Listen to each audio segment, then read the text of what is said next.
ഞാനിന്ന് സംസാരിക്കാൻ പോകുന്നത് OPD-യിൽ സ്ഥിരമായി കാണുന്നതും എന്നാൽ അധികം ആരും സംസാരിക്കാത്തതായിട്ടുള്ള മെഡിക്കേഷൻ ഡിസീസിനെ പറ്റിയിട്ടാണ്. നമസ്കാരം, എൻ്റെ പേര് doctor Reshma Raj, consultant ENT surgeon, Max Care specialist clinic, Kayamkulam. കുഞ്ഞു കുട്ടികൾ മുതൽ മുതിർന്നവരിൽ വരെ കണ്ടുവരുന്ന ഒരു കോമൺ സിംറ്റമാണ് മൂക്കടപ്പ്.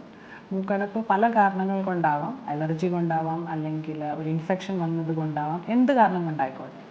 ഇപ്പോൾ കണ്ടുവരുന്ന ഒരു ട്രെൻഡാണ്, ഇങ്ങനൊരു സിംറ്റം വരുമ്പോൾ നിങ്ങൾ മെഡിക്കൽ സ്റ്റോറിൽ പോകുന്നു, ഇത് മാറാനുള്ള മരുന്ന് ചോദിക്കുന്നു.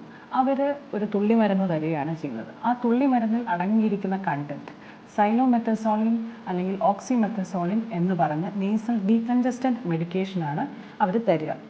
എന്നാൽ ഈ ഡ്രോപ്സ് ഒഴിച്ചു കഴിയുമ്പോൾ നിങ്ങൾക്ക് ഇമ്മീഡിയറ്റ് റിലീഫ് കിട്ടുകയും നിങ്ങൾ ആ മരുന്ന് കുറേ കാലത്തേക്ക് ഉപയോഗിക്കാൻ തുടങ്ങുകയും ചെയ്യണം.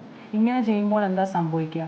നിങ്ങൾക്ക് നേരത്തെ ഉണ്ടായിരുന്നതിനേക്കാട്ടിലും സിംറ്റം ഇരട്ടിയാവുക. അതിനെയാണ് റീബൗണ്ട് ഇഫക്റ്റ്. അഡ്വേഴ്സ് ഇഫക്റ്റാണ് ഈ മെഡിസിൻ്റെ.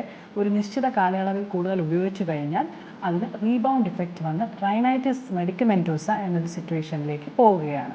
അതുകൊണ്ട് നിങ്ങൾക്കറിയാവുന്ന ആരെങ്കിലും ഇങ്ങനെ ചെയ്യുന്നുണ്ടെങ്കിൽ ദയവ് ചെയ്ത് അവരോട് ഇന്ന് തന്നെ ആ ഡ്രോപ്സ് നിർത്താൻ പറയുക. ഒപ്പം തന്നെ ഒരു ENT ഡോക്ടറിനെ കൺസൾട്ട് ചെയ്ത് അവരുടെ കണ്ടീഷൻ കണ്ടുപിടിച്ച് അതിനായിട്ടുള്ള കറക്റ്റ് ട്രീറ്റ്മെൻറ്റ് കൊടുക്കാൻ പറയുക. Thank you.